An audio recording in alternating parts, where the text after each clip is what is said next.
And let me walk you through a 3-step process that would actually get us to decisions that you are describing, right? Because ultimately what organizations are looking for is, what are the decision points that I need to consider?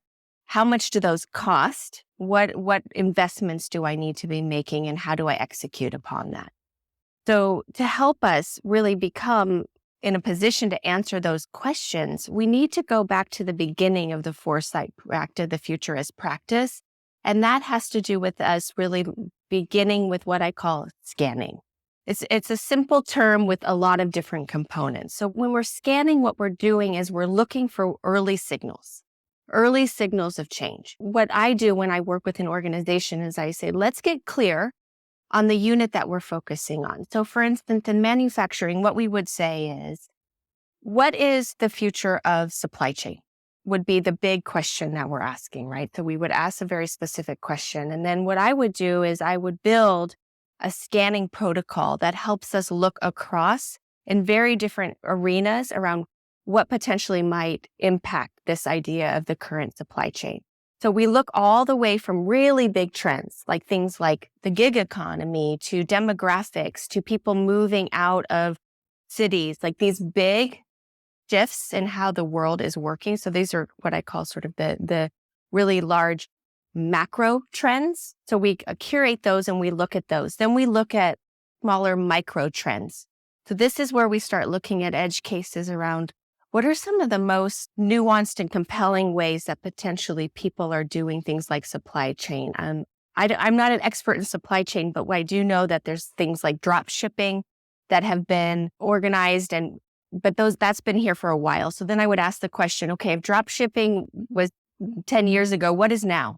What's the newest way that people are thinking about this? And we start looking for actual edge cases. And often we find those outside of current industry. We find them other places. So we're looking for examples of the edge cases. So we're curating a view of like, what are all these disruptors that are happening? What are, for lack of a better term, what are the trends? And how do we get them sort of on paper so we can start looking at them in the context of our own organization?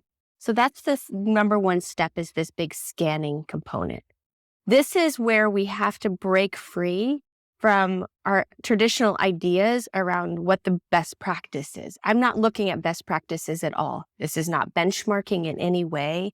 It is a complete departure to say, where can I find the most novel things that are happening?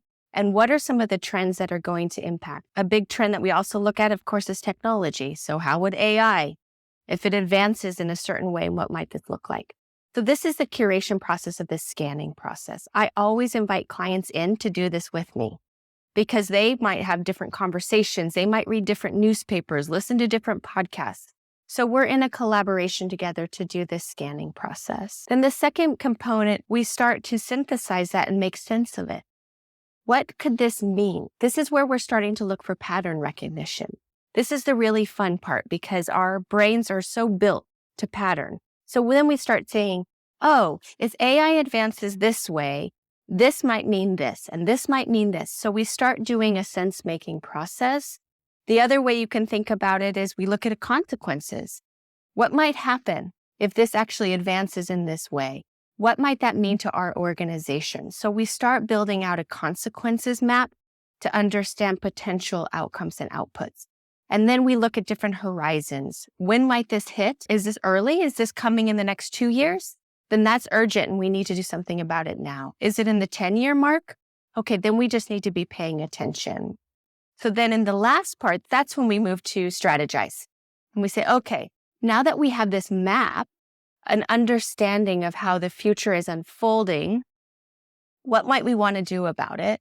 What are the big bets that we must do that we're going to be completely disrupted if we don't take a stand and do something about it now?